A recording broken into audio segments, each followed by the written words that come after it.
नमस्कार। आज हम भगवत गीता के छठे अध्याय के पहले 9 श्लोकों को देख रहे हैं। नमस्ते। इसका शीर्षक है कर्मयोग, सच्चे योगी की पहचान।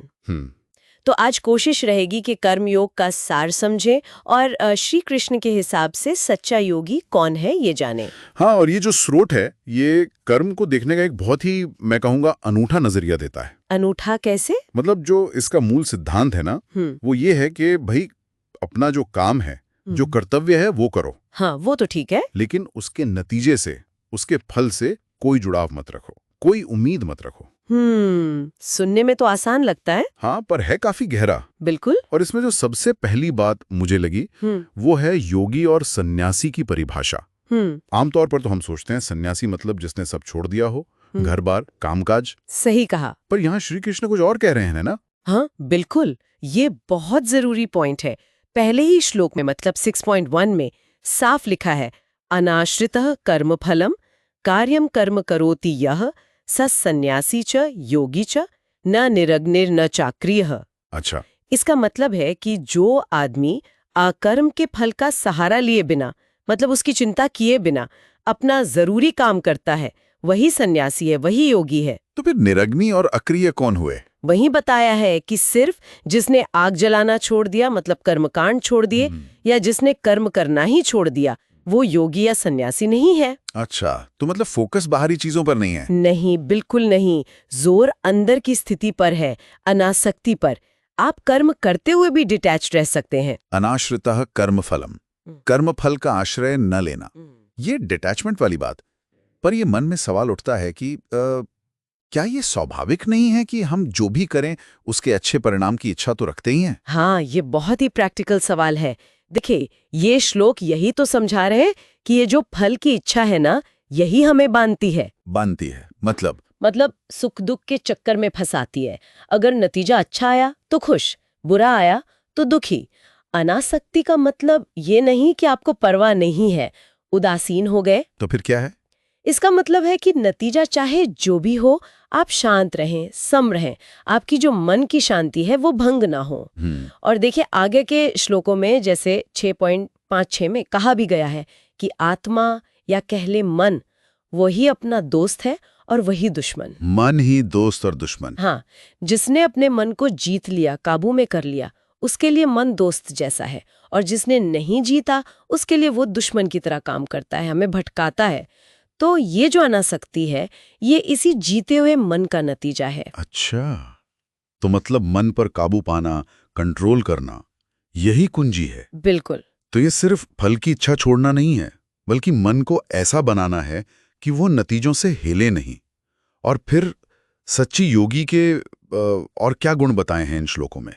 कहीं समदर्शी होने की बात भी थी शायद। हाँ, बिल्कुल। समदर्शी होना, ये एक बहुत बड़ा गुण बताया गया है। ये योगी की एक एडवांस स्टेज दिखाता है। श्लोक 6.9 में इसका जिक्र है।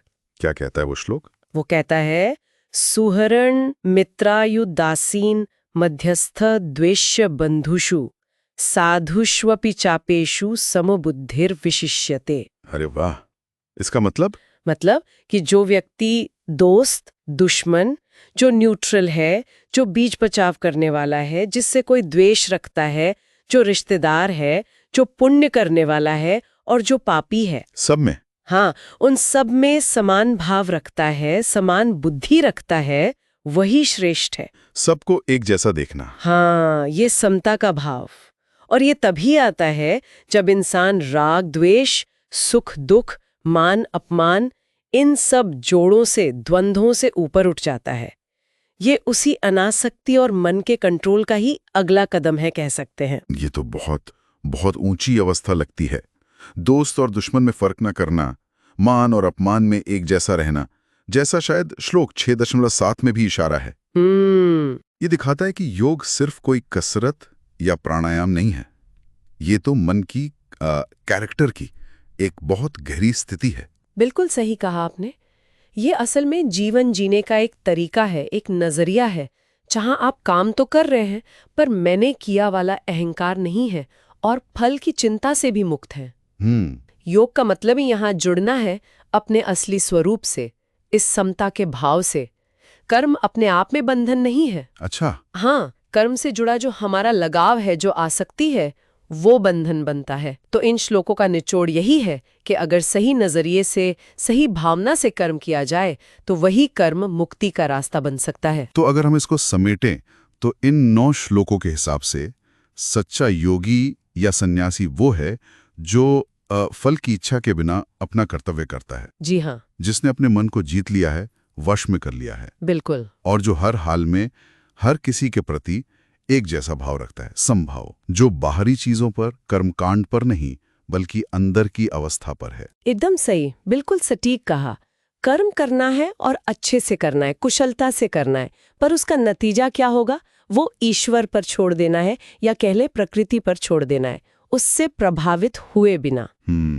और यहीं से वो विचार आता है जो शायद आज के समय में बहुत जरूरी है, बहुत प्रासंगिक है। हाँ, से विचार कि क्या आज की जो ये भागदौड़ वाली जिंदगी है, जिसमें हमारे इतने सारे रोल्स हैं, इतनी जिम्मेदारियां हैं, हाँ, हैं तो क्या इन सबको निभाते हुए कर्मों के फल से डिटैच्ड रहने की ये जो प्रैक्टिस है, ये जो अभ्यास है, यही व्यवहारिक आध्यात्मिकता का मतलब प्रैक्टिकल स्पिरिचुअलिटी का सबसे आसान और सबसे असरदार रास्ता हो सकता है?